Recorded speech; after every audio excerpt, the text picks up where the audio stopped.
The luminescent atmosphere of Xylos cast a soft blue glow across the Grand Hall of the Interstellar Research Institute. Alara stood by the panoramic window, her translucent skin shifting from its natural pale azure to a deeper indigo, a reflection of her mounting excitement. Today marked her first official assignment as lead linguist and diplomat for the Contact Division. The unidentified vessel remains unresponsive to standard communication protocols, Captain Kale said, his weathered face displaying ripples of cautious yellow. The Council believes your expertise might prove valuable in this situation. Alara nodded, her skin pulsing briefly with speckles of bright white, the KRYLL expression of eager acceptance. I've reviewed the preliminary data. The vessel's configuration doesn't match any known species in our archives, which is precisely why we must proceed with caution, Kale emphasized, his color patterns shifting to a more serious palette. The vessel appears severely damaged. It could be a derelict, perhaps even from a civilization long extinct. For the KRYLL of Xylos, such encounters were rare but not unprecedented. Their advanced civilization had long mastered interstellar travel, establishing peaceful relations with dozens of spacefaring species. Their society had evolved beyond violence millennia ago, focusing instead on arts, sciences, and a harmonious exploration of the cosmos. The concept of weapons existed only in their historical archives, remnants of a primitive past long transcended. Alara found such history fascinating but ultimately academic. Like most KRYLL, she couldn't truly comprehend the mindset that would create tools specifically for harming others. It was as alien a concept to her as breathing water would be to an air-dwelling species. The approach vessel is ready, Kale announced, interrupting her thoughts. We depart in 30 intervals. The journey to the mysterious ship was uneventful.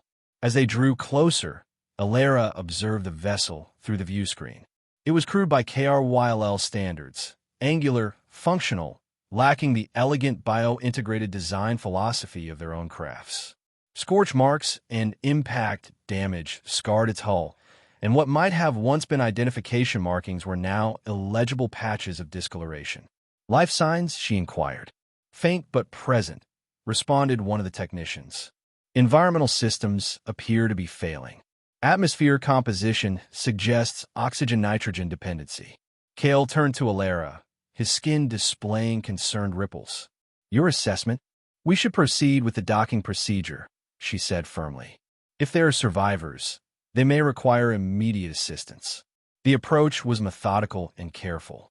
Despite the apparent technological primitiveness of the vessel, Kale insisted on standard safety protocols.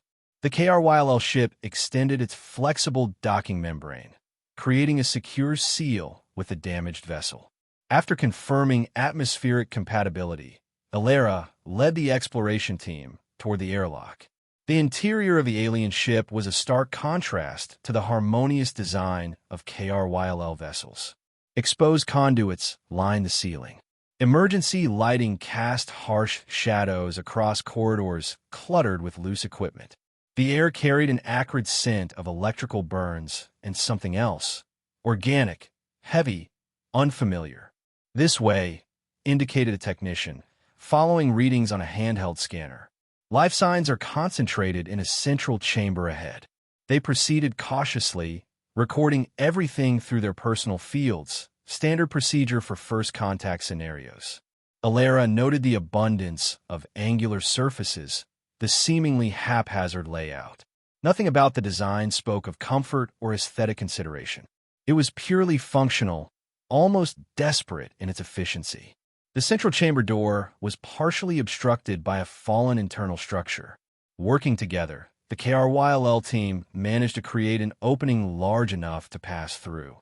Inside, the scene that greeted them caused Alara's skin to flash with shocked purple. Huddled together in a makeshift enclosure were creatures unlike any Alara had encountered. Bipedal, with exposed skin in varying shades of brown and beige. They wore layers of synthetic materials rather than displaying natural bioluminescence. Their faces featured forward-facing eyes that locked onto the KRYLL, with an intensity that made Alara instinctively pulse a calming blue.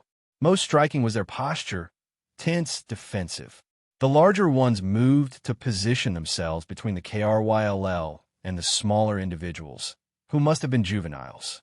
One of them, presumably their leader, held a jagged piece of metal in one hand, raised in what could only be described as a threatening gesture.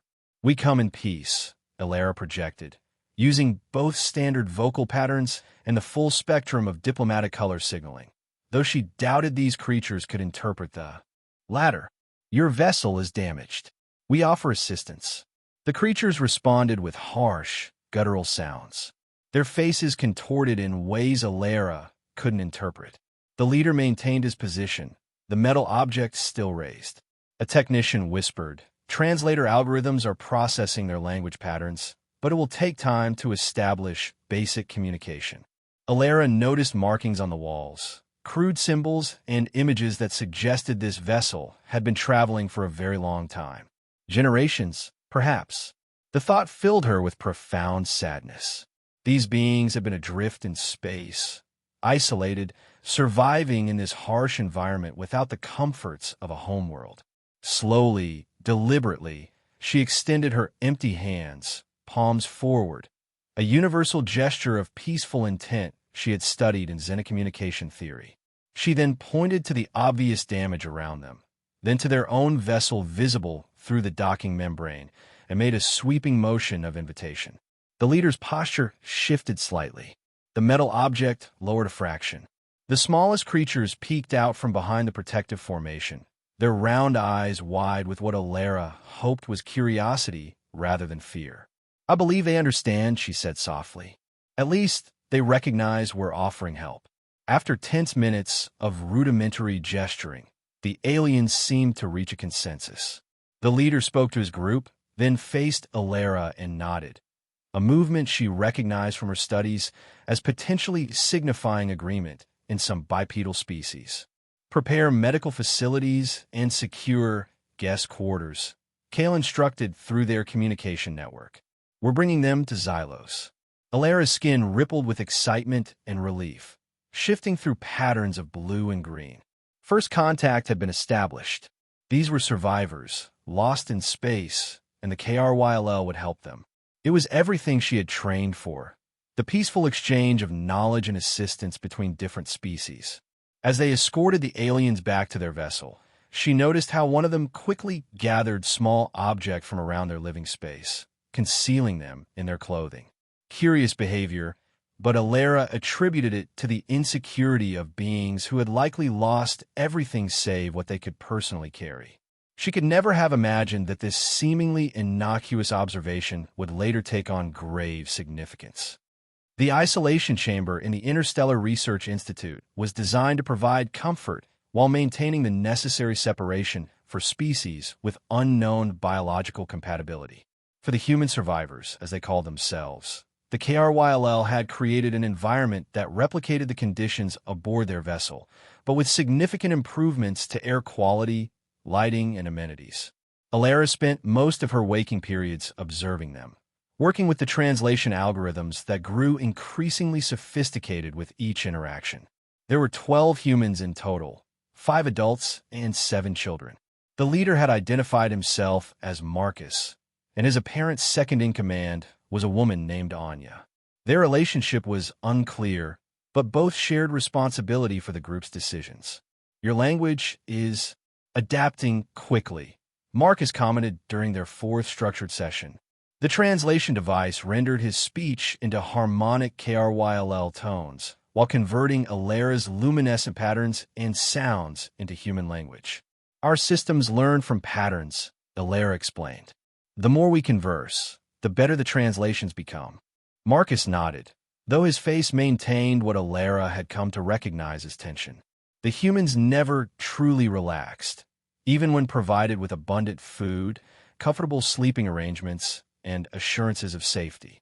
They moved constantly, observed everything, and Alara noticed they always positioned themselves with clear sight lines to exits. "How long have you been traveling?" she asked. Anya answered this time, her voice softer than Marcus's, but no less intense. According to ship records, we've been adrift for nearly 300 years. But the original mission logs were damaged. We may have been traveling longer. 300 years, Ilara repeated, her skin flickering with sympathetic blue. That's several human generations. We're survivors, Marcus stated flatly. It's what we do. Dr. Lorian, the Institute's director, joined their session, his elderly form glowing with scholarly interest. We've completed our analysis of your vessel, he said. The propulsion system is beyond repair, I'm afraid. But we're fascinated by its design, remarkably resilient despite its technological limitations. Marcus and Anya exchanged glances that Ilara couldn't interpret. What does that mean for us? Marcus asked directly. Dr. Lorian's colors shifted in a pattern that indicated academic enthusiasm, oblivious to the tension emanating from the humans. It means we have much to learn from each other. Your species' approach to survival and adaptation is quite remarkable. The way you've maintained a functioning society within such constraints. Doctor, Ilara interrupted gently, noticing the darkening expression on Marcus's face. I believe Marcus is asking about their immediate future. Dr. Lorian's colors dimmed slightly. Of course. You are welcome to stay as our guests while we consider options. Perhaps integration into our research community would be beneficial for all parties. Marcus's face remained unreadable to Ilara, but his knuckles whitened as he gripped the edge of the table. Anya placed a hand on his arm, a gesture Ilara had observed several times, apparently meant to calm or restrain. We appreciate your hospitality, Anya said carefully, but we'd like to understand our situation better. Are we free to leave if we choose? The question created a ripple of confusion in Dr. Lorian's luminescence. Leave? To where? Your vessel cannot sustain your population any longer, and you have no homeworld within reaching distance of any craft we could provide. Xylos offers you safety, comfort, and purpose. The session concluded soon after, with promises of further discussion. As Ilara escorted the humans back to their quarters, she noticed how Marcus's eyes tracked every detail of the hallways. Entry points, air circulation vents, the positioning of KRYLL monitoring devices. Anya, meanwhile, engaged Ilara in questions about daily life on Xylos, her tone pleasant, but her attention similarly divided. That evening, reviewing the day's recordings, Ilara noticed something unusual. During group meal times, the human children were drawing on the surface tablets provided for recreation. The images were crude but recognizable, depictions of their ship, of space, and of what appeared to be conflict. Figures holding elongated objects confronted each other in stylized poses. In some drawings, figures lay horizontal, with red coloring around them. Computer, enhance segment C47, she instructed. The image sharpened, revealing details of the objects in the drawn figure's hands. They resembled tools, but positioned like extensions of the limbs, pointed toward other figures. A message alert interrupted her analysis. One of the overnight monitors had reported unusual activity in the human quarters. Ilara accessed the feed immediately. The humans had pushed their sleeping platforms to the room's perimeter, creating a central space where Marcus appeared to be demonstrating something to the others. He moved with fluid precision, his hands gripping what appeared to be a meal tray, but he wasn't using it to eat. He held it at an angle, moving it in swift, controlled motions while Anya mimicked his actions with another tray. Ilara increased the audio sensitivity. Weak points here and here, Marcus was saying quietly. Remember, anything with an edge can be improved. Anything rigid can be a shield. Anything flexible can bind. The children watched with solemn attention.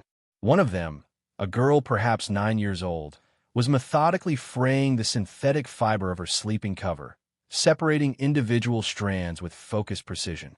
Ilara felt an unfamiliar sensation spread through her luminescent network, a darkening at her core that her species rarely experienced. The closest KRYLL word was Vosteral, the shadow of comprehension, when understanding brings not illumination but darkness. She maintained her observation through the night cycle, watching as the humans practiced movements with ordinary objects, eating utensils, grooming implements, even the decorative fixtures the KRYLL had included to make their quarters more welcoming. With growing disquiet, she realized they were repurposing everything. By morning, Alara had compiled her observations into a report, which she presented to Captain Kale rather than Dr. Lorien. The captain's experience with other species might provide perspective that the academically minded director would lack. Kale's colors darkened as he reviewed her findings. "You believe they're creating weapons," he stated rather than asked. "I believe they're preparing for something," Alara replied carefully. "Their behavior suggests deep-rooted caution, perhaps fear. They don't trust our intentions. Despite all evidence of our peaceful nature, Kale's patterns displayed skepticism. That's what I find most disturbing," Alara admitted. "It's as if their default assumption is threat, not opportunity. They're transforming ordinary items into potential weapons, not in response to actual danger, but as a preventative measure." Kale considered this. Perhaps it's instinctual, a survival mechanism developed over generations of isolation and hardship. But what does this mean for their integration? Alara asked. If they perceive threats where none exist, how can we establish trust? Before Kale could respond, an urgent alert sounded. Security monitoring had detected unusual activity in the human quarters' environmental systems. Someone had tampered with the air circulation panel. Alara rushed to the observation feed. The scene that greeted her sent pulses of shocked purple through her entire form. The humans had disassembled one of the room's feature walls, exposing the technology beneath. Anya was carefully manipulating the internal components while Marcus stood guard. Near the door, several humans held makeshift implements, a sharpened fragment of decorative stone, a length of flexible circuitry housing twisted into a crude rope, a temperature regulation panel removed from the wall and fashioned into a shield-like object. Security to containment level 3. Kale ordered into the communication system. Non-aggressive protocol. I repeat, non-aggressive protocol. Alara watched in horror as the security team arrived at the human quarters. The door slid open, revealing the scene inside. For one suspended moment, both parties, KRYLL security and human survivors, stared at each other in mutual incomprehension. Then Marcus moved, swift and decisive. The object in his hand, a serving implement modified to a point, flashed in the light as he stepped between the security team and the rest of his group. "Stay back," he warned, his voice low and steady. The KRYLL security team, trained only in containment and de-escalation, had never faced a genuinely aggressive sentient being. They hesitated, their colors cycling through patterns of confusion and alarm. "Marcus," Alara's voice came through the communication system. "No one is trying to harm you. Please, lower your tool." Tool. Marcus repeated with a sound Alara couldn't interpret, something between amusement and bitterness. "Is that what you call it?" "What would you call it?" she asked, genuinely curious despite the tension. His eyes, dark and steady, looked directly into the observation lens. "Insurance." It was at that moment Alara truly began to understand the profound gulf between their species. To the KRYLL, objects had specific purposes aligned with their design. The concept of repurposing a dining implement as a weapon was not merely unusual. It was a fundamental cognitive leap their society had moved beyond millennia ago. For humans, it seemed, everything in their environment was assessed for its potential utility in survival or conflict. Everything was a weapon. The incident triggered an emergency meeting of the Institute's governing council. Alara found herself in the center of the circular chamber, surrounded by the luminescent forms of Xylos's most distinguished scientists and administrators. Captain Kale stood beside her, his colors a steady, serious blue. The humans modified the environmental controls to create a localized pressure differential, Dr. Lorien explained to the assembly. Their apparent goal was to force an emergency override of the containment protocols. They were trying to escape, Commander Vorin stated bluntly, his security division colors sharp and alert. "The question is why?" They've been treated with nothing but hospitality. I believe I have insight into that, Elara said, stepping forward. The council's collective attention turned to her, their colors dimming to respectful receptivity. Through extended observation and analysis of their behavior patterns, I've identified a fundamental aspect of human psychology we failed to consider. She activated the central projection system, displaying images from the surveillance recordings.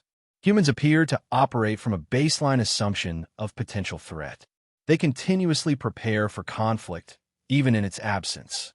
That's absurd, objected one council member, her colors flashing incredulous yellow.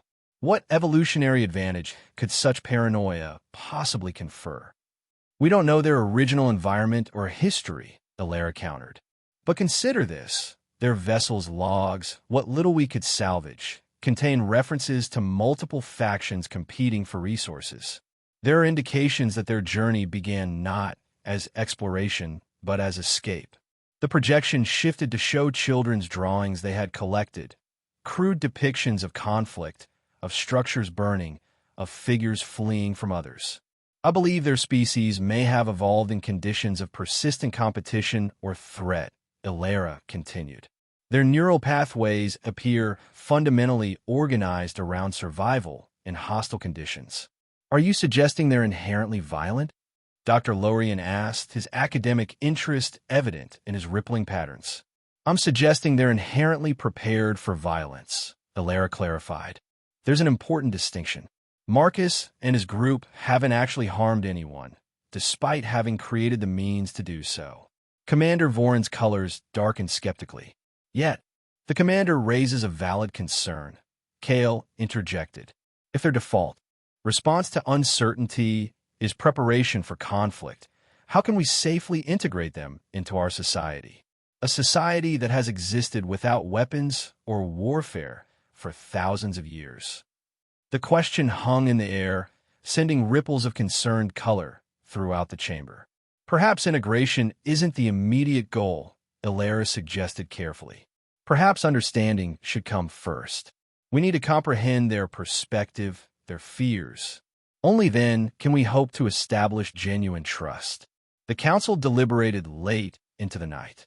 Ultimately, they decided to continue housing the humans in the research facility, but with enhanced security measures, implemented as discreetly as possible to avoid escalating tensions.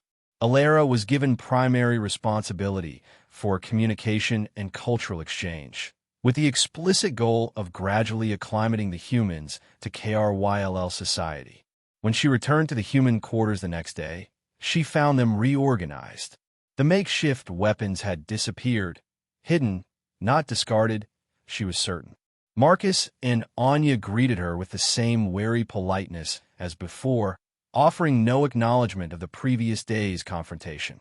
I'd like to understand you better, Elara said directly, her translator rendering the sentiment in human language. Marcus raised an eyebrow.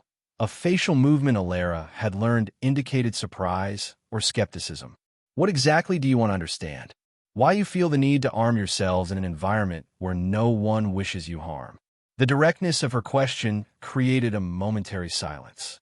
The adults exchanged glances while the children watched with solemn eyes that seemed far older than their physical development would suggest.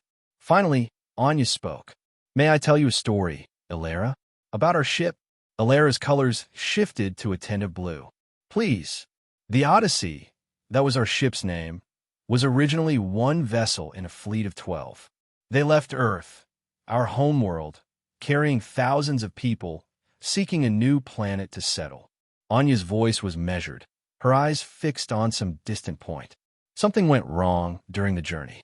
Communications between ships failed. Navigation systems malfunctioned. The fleet scattered. Marcus continued where she left off. The Odyssey drifted off course. As systems began to fail, conflict arose over diminishing resources. The ship divided into factions. Territories. Those who controlled the water purification systems had power. Those who controlled food production had power. And the others? Elara asked, though she feared she knew the answer. Adapted or died, Marcus said flatly. Over generations, the ship's population stabilized. Territories became family lines. We developed rules, boundaries. When we were children, there were still 3 distinct groups on the ship. By the time we had children of our own, only our group remained. The implication hung heavily in the air. Alara's luminescence dimmed with the weight of comprehension. We survived because our ancestors understood reality, Anya said softly, her hand resting protectively on a nearby child's shoulder. They taught us that trust is earned, not given. That security comes from strength. That everything in your environment is either a resource or a potential threat. We don't know how to exist any other way, Marcus added. Can you understand that, Alara? Your people see objects for their intended purpose. We see everything for its potential purpose. A tray is food service, yes, but in the right hands, it's a shield. A writing stylus is for communication, yes, but with enough force, it can become a survival tool. To us, Anya said with a sad smile, everything is a weapon because anything can be used against us, or for us, if necessary.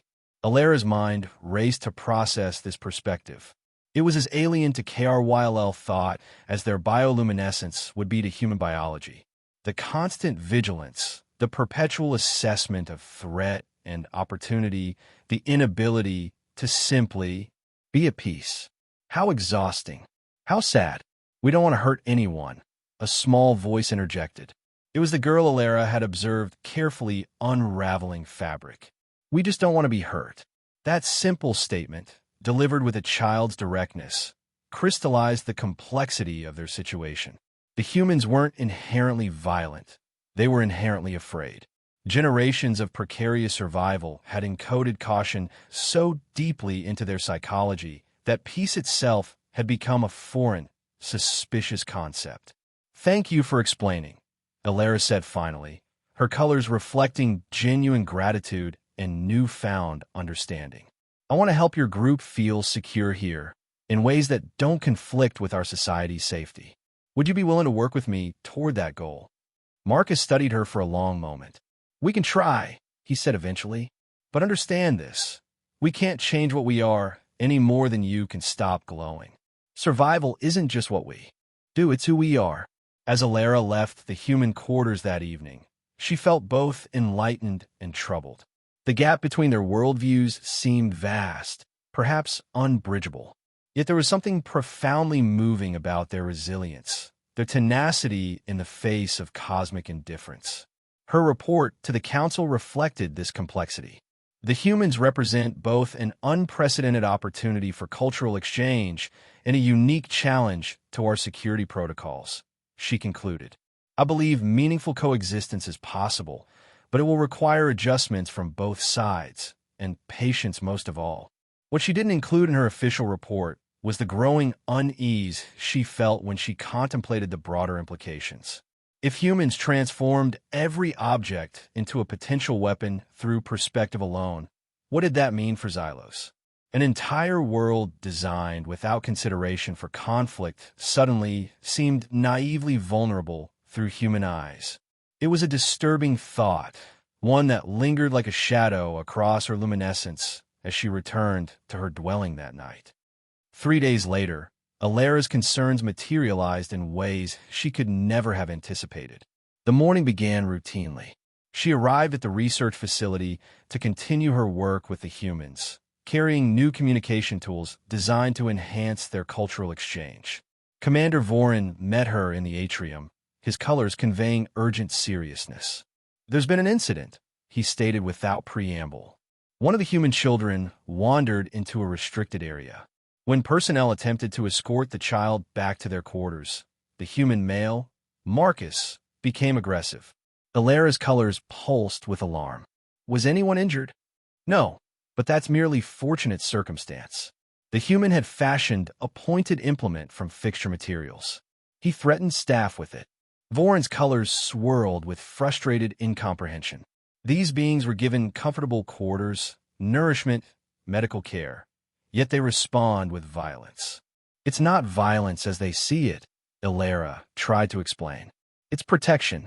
Their history has taught them.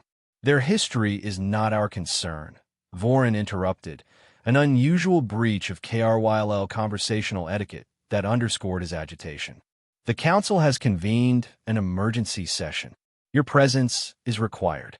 The council chamber's atmosphere was tense, the assembled KRYLL leaders emanating patterns of concern and discord rarely seen in their harmonious society. Dr. Lorien acknowledged Alara with a somber pulse as she entered. We've reviewed the incident in detail. He began once the formal greetings were complete. The situation has forced us to reconsider our approach to the human refugees. An elder council member, her luminescence dimmed with age and wisdom, spoke next. For thousands of years, Xylos has been free of weapons, free of violence. We have built a civilization based on cooperation and mutual advancement. The human's presence threatens this foundation, not through malice, but through fundamental incompatibility. They're survivors adapting to a new environment, Alara argued. Given time and understanding, they can adjust their behaviors. Can they? Questioned another council member.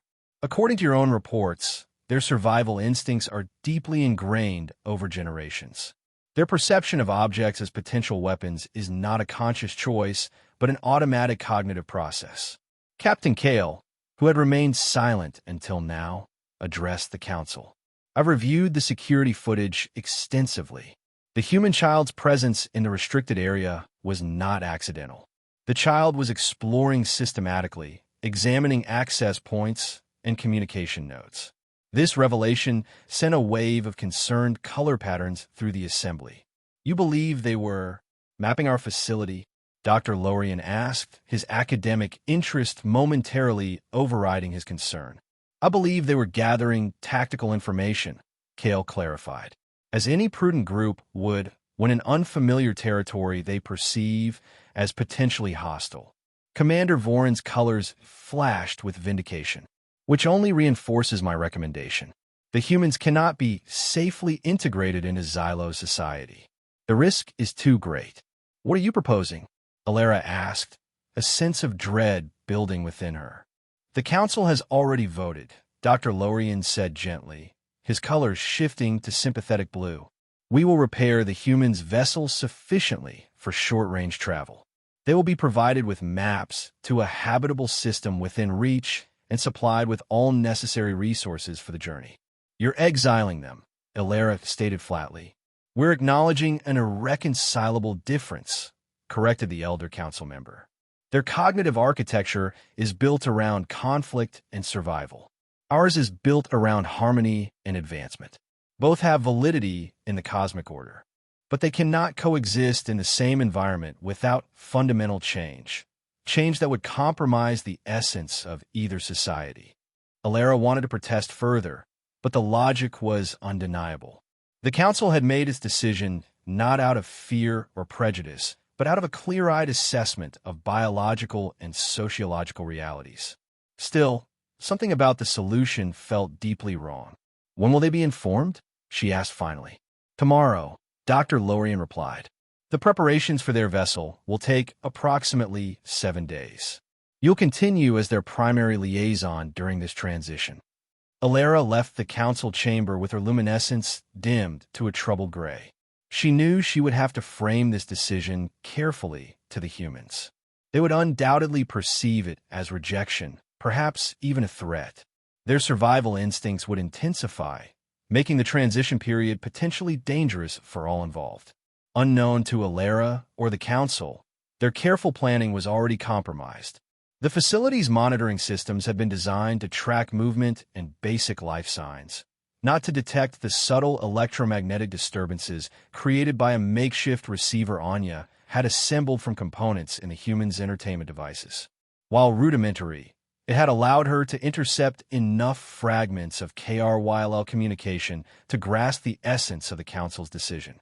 By the time Alara arrived at the human quarters the next morning, prepared to deliver the news as gently as possible, the humans had already been discussing their fate for hours. She noticed immediately that something had changed. The atmosphere felt charged, the humans' postures more alert than usual.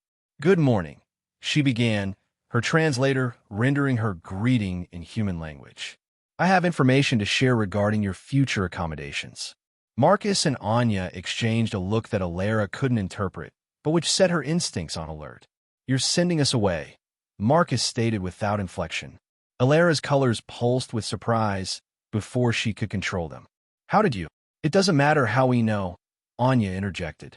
What matters is why. We've done nothing to harm your people. The Council believes, and I agree, that our societies have fundamental differences that would make long-term integration difficult, Alara explained carefully. Your vessel will be repaired and supplied for a journey to a habitable system within reach. Our vessel barely survived the last journey, Marcus responded, his voice level but intense.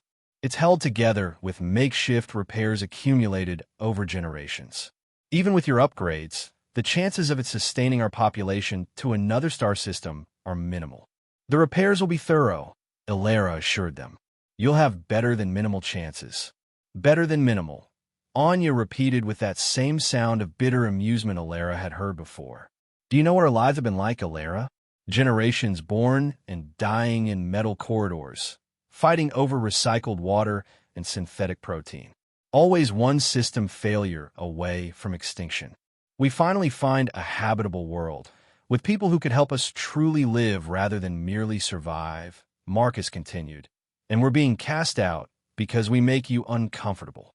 Alara felt the full weight of their perspective. To them, this wasn't a mutual acknowledgement of difference. It was abandonment, a death sentence delivered with polite regret. I understand your concerns, she said, trying to bridge the gulf between their worldviews. I'll advocate for additional supplies and enhancements to your vessel. Perhaps extended training in maintenance. And stop. Marcus cut her off, raising a hand. Just stop. You don't understand, and you can't. Your people have lived in peace so long you've forgotten what it means to fight for survival. You see our vigilance as paranoia, our preparedness as aggression. We see it as difference, Alara corrected, not deficiency. A difference significant enough to exile us rather than help us adapt, Anya noted quietly.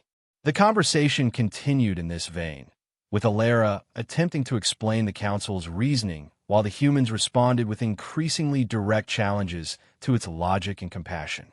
Throughout, she noticed subtle movements among the group. Children being positioned closer to the adults, small objects being passed between individuals, eyes constantly checking the room's exit points. They're preparing for something, she realized with growing alarm. But what? She didn't have to wait long for her answer. That night, as the final shift of researchers left the facility and the overnight monitoring staff took their positions, the humans made their move. The first alert came from environmental control, sudden pressure fluctuations in multiple sections of the research wing. Then security barriers began failing in sequence, each one, triggering containment protocols that, paradoxically, created a clear path through the facility. Alara was awakened by the facility-wide alert. Her dwelling was closest to the research center, allowing her to arrive before most emergency response teams. The scene that greeted her was one of calculated chaos. Somehow, the humans had created a series of diversions throughout the wing. A controlled electrical fire in one laboratory had triggered automated suppressant systems, temporarily disabling security in adjacent sections.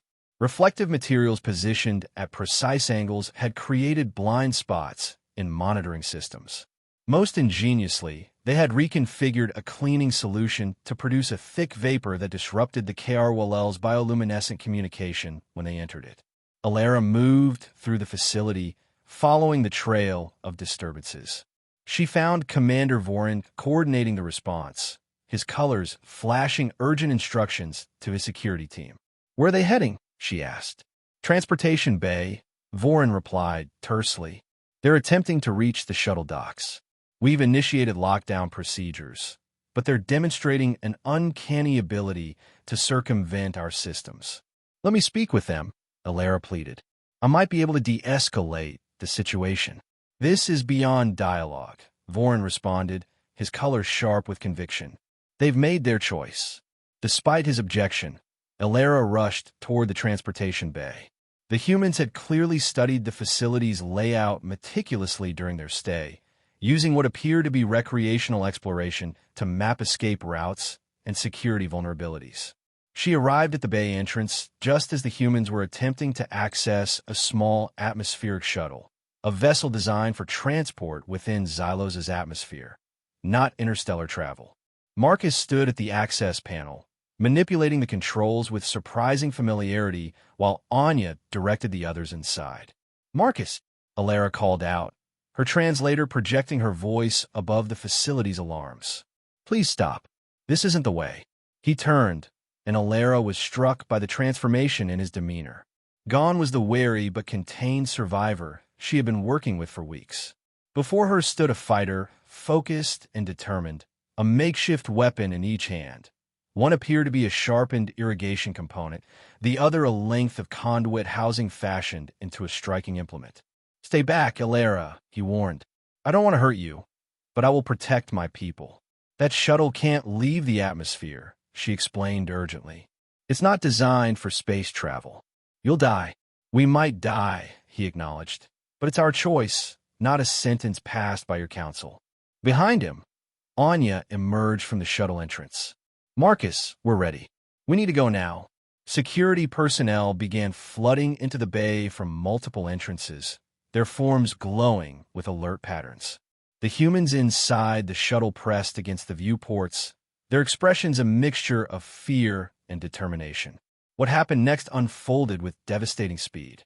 A security officer approached too quickly, triggering Marcus's defensive response. The sharpened irrigation component flashed in the bay's bright light as Marcus swung it in a practiced arc. The officer stumbled back, her luminescence flickering with pain and shock as a tear appeared in her outer membrane. A minor injury by most standards, but the first deliberate harm inflicted on a KRYLL by another sentient being in thousands of years. The moment crystallized everything Alara had tried to explain to the council. To Marcus, the action was defensive, proportional to the perceived threat. To the KRYLL, it was an incomprehensible violation of the most fundamental social principle. Commander Vorin responded immediately, activating the bay's containment field, a protective measure designed to isolate biohazards or mechanical failures, not to trap sentient beings. The field enveloped the shuttle, preventing the humans from either advancing or retreating. "No!" Alara cried out, her colors flashing urgent distress. "They'll perceive this as an attack. You're confirming their worst fears." Her warning proved prophetic. Trapped and believing themselves under immediate threat, the humans implemented what must have been a contingency plan. From within the shuttle, Anya activated something that sent a power surge through the base systems. Momentarily, the containment field flickered, long enough for Marcus to dive through it and fully activate the shuttle's launch sequence. The bay doors were still sealed, but the shuttle's engines ignited with alarming force. It rose unsteadily, then drove forward, crashing against the doors with enough momentum to damage them. Atmosphere began venting, triggering emergency protocols that forced the doors to part enough for the shuttle to squeeze through, damaged but mobile.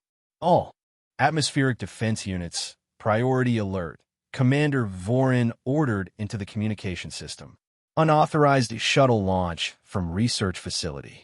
Track and contain with minimal force." "Minimal force?" Alara echoed desperately. "They have children on board." "I'm aware," Vorin responded, his colors grim but determined. "But they've demonstrated willingness to injure our people. We cannot allow them to reach any populated area." The shuttle, trailing vapor from damaged systems, careened into Xylos' golden sky.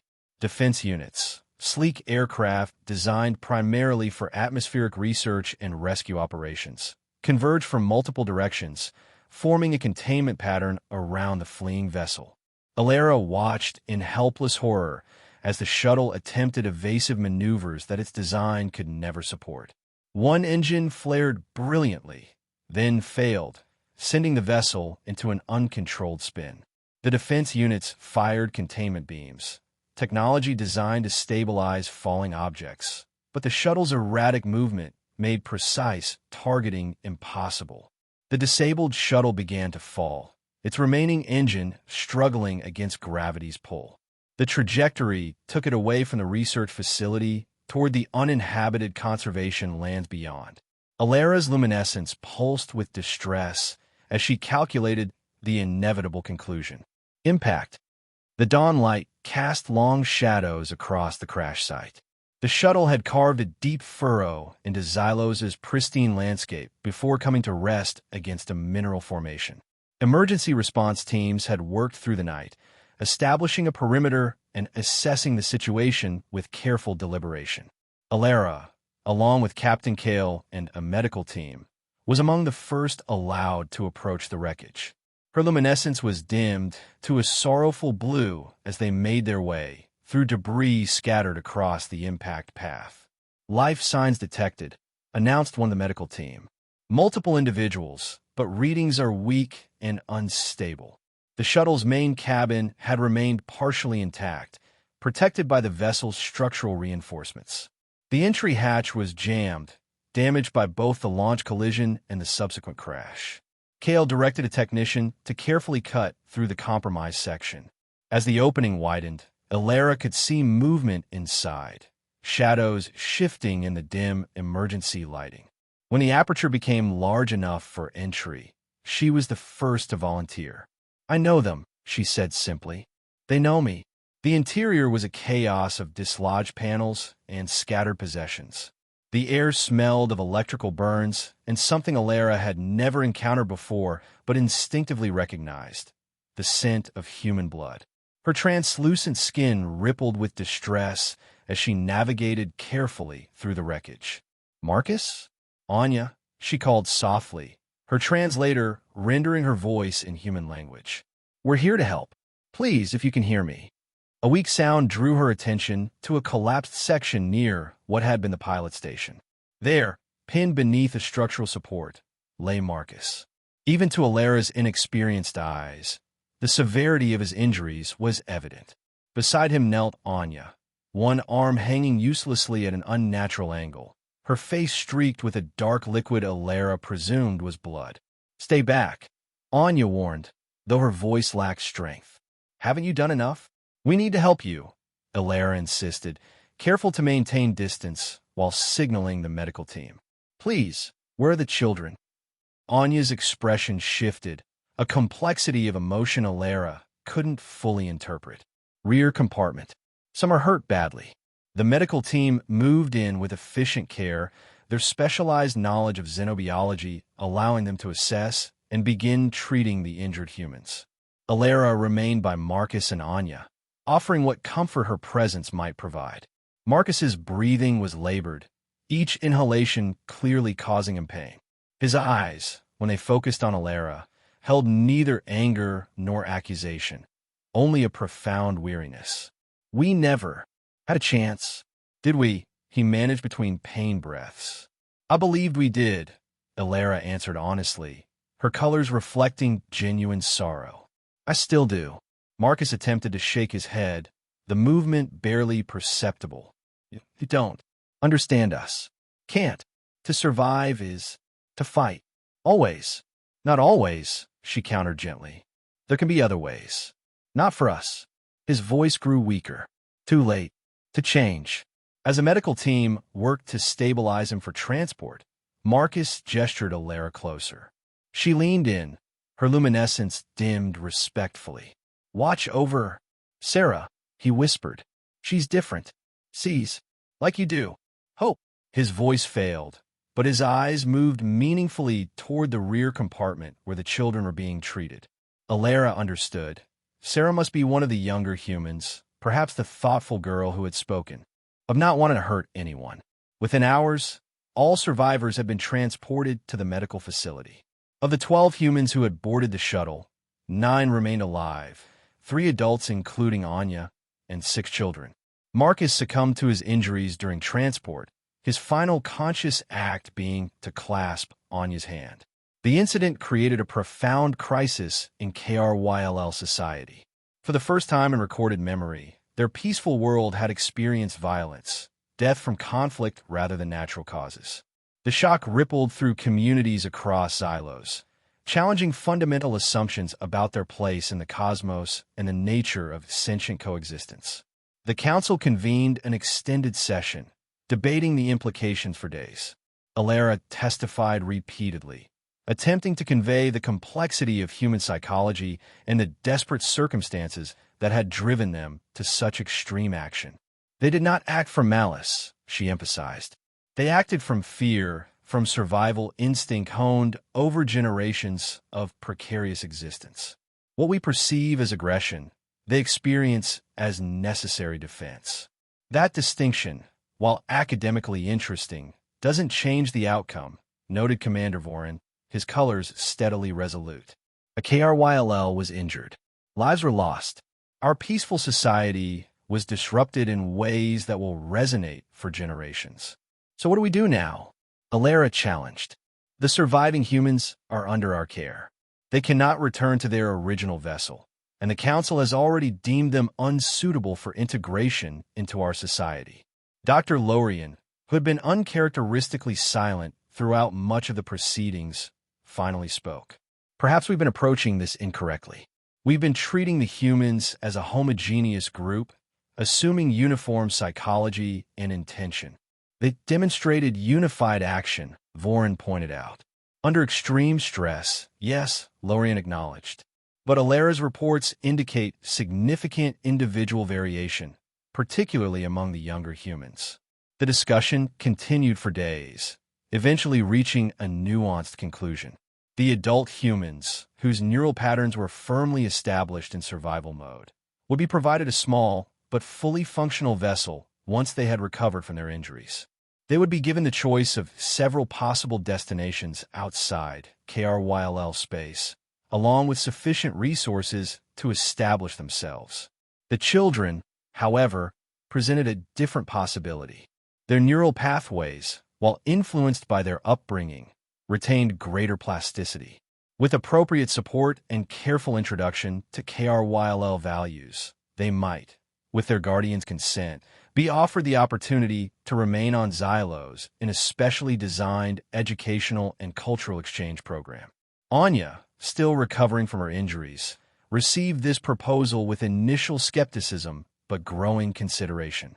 They deserve better than what we had, she finally acknowledged, looking toward the room where the children were being cared for. But they need to understand who they are, where they came from. They can't just become KRYLL. We don't want them to become KRYLL, Alara explained. We want them to become bridges, beings who understand both perspectives and can help prevent future misunderstandings. In the end, 3 of the 6 children, including Sarah, remained on Xylos with Anya's reluctant blessing. The others, along with the surviving adults, departed 2 months later aboard a vessel more suited to their needs than their original ship had ever been. Alara stood in the observation deck, watching the human ship shrink to a distant point of light against Xylos's golden sky. Beside her, little Sarah, now her official ward and cultural liaison in training, placed a small hand against the transparent barrier. "Will they be okay?" the child asked, her voice soft but steady. "I believe so," Alara answered. "They're survivors, remember? It's what they do." Sarah nodded solemnly. "Alara, am I still human if I learn to see things the way you do? If I stop turning everything into a weapon in my mind?" The question struck Alara with its profound simplicity and complexity.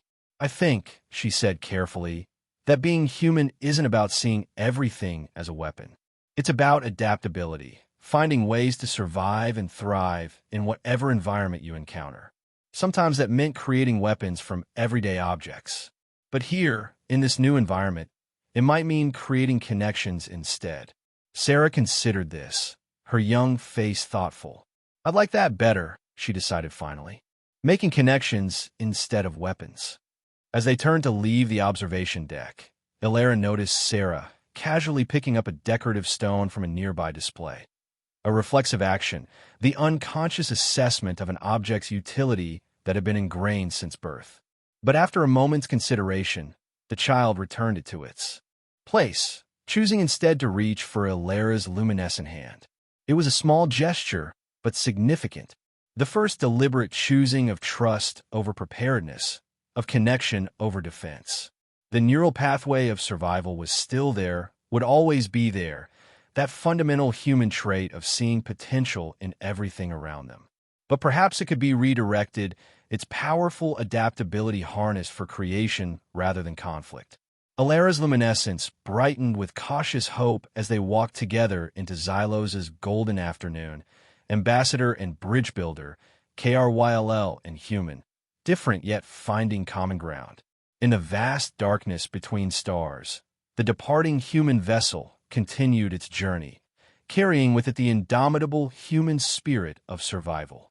And on Xylos, that same spirit began a different journey, one of transformation and possibility. The ancient warning that had emerged from this encounter, to humans, everything is a weapon, would remain in KRYLL consciousness for generations to come. But alongside it grew a new understanding. The same perception that turned everyday objects into weapons could also, with patience and guidance, turn strangers into family and challenges into opportunities.